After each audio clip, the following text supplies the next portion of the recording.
দেশে কি চলছে, দেশ কোন অবস্থাতে চলছে, দেশের সামনের ভবিষ্যৎ কি,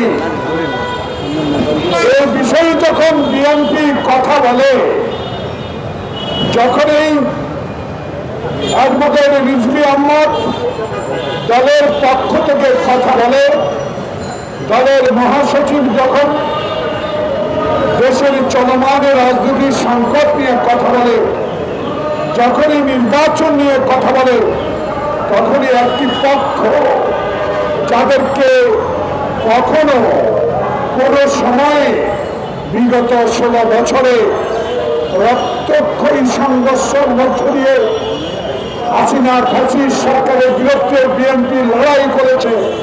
5,000-এর উপর বিএনপির নেতা কর্মীদের আত্মহত্যা দিয়েছে, যারা জুলাই আগস্টের বিপ্লবে হাজার হাজার ছাত্রের রক্ত নিয়ে ছিনিমিনি ফেলেছে, হত্যা করেছে রাইফেলের গুলিতে।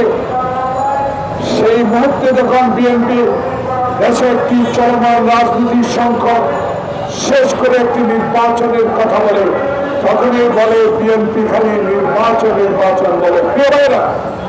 বিএনপি তো নির্বাচনমুখী দল।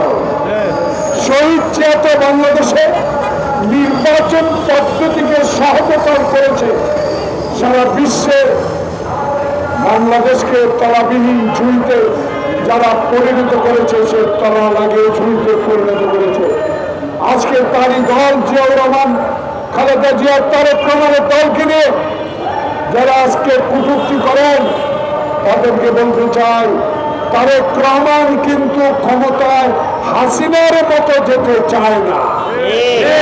বিএনপি কিন্তু 2014 সালে 154 জন বিনা প্রতিদ্বন্দ্বিতা নির্বাচিত হয়ে সরকার গঠন করতে চায় না।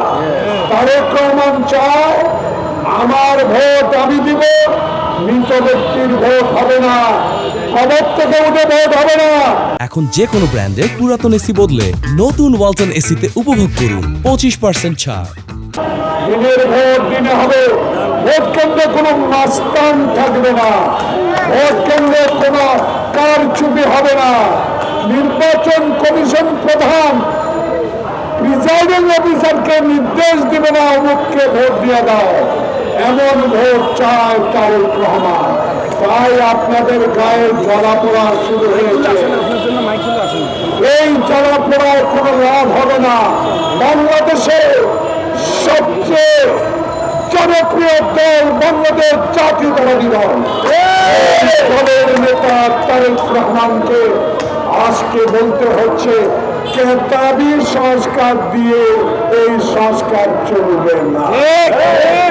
সংস্কার হবে নির্বাচনের জন্য, সংস্কার হবে আমার ভোট আমি দিব, সংস্কার হবে দিনের ভোট দিনে হবে।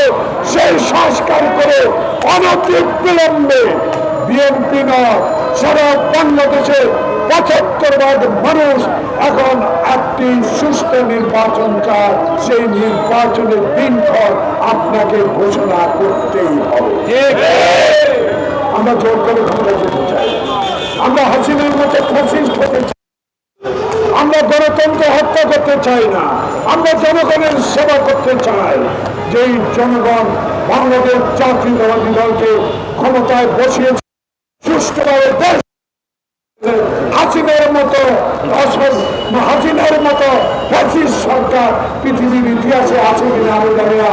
তাই আজকে নতুন করে আবার ষড়যন্ত্র শুরু করে নির্বাচনকে বিলম্বিত করা হলে আবার কিছু কিছু আমলা যারা শেখ হাসিনার এখনো তারা সুযোগ পাবে। তাই বাংলাদেশের গ্রহণযোগ্য পৃথিবীর অত্যন্ত প্রিয় ব্যক্তি ডক্টর মোহাম্মদ ইউনূস আপনার কাছে অনুরোধ জানাবো, আমাদের দাবি না, সারা বাংলাদেশের মানুষের দাবি আপনার কাছে।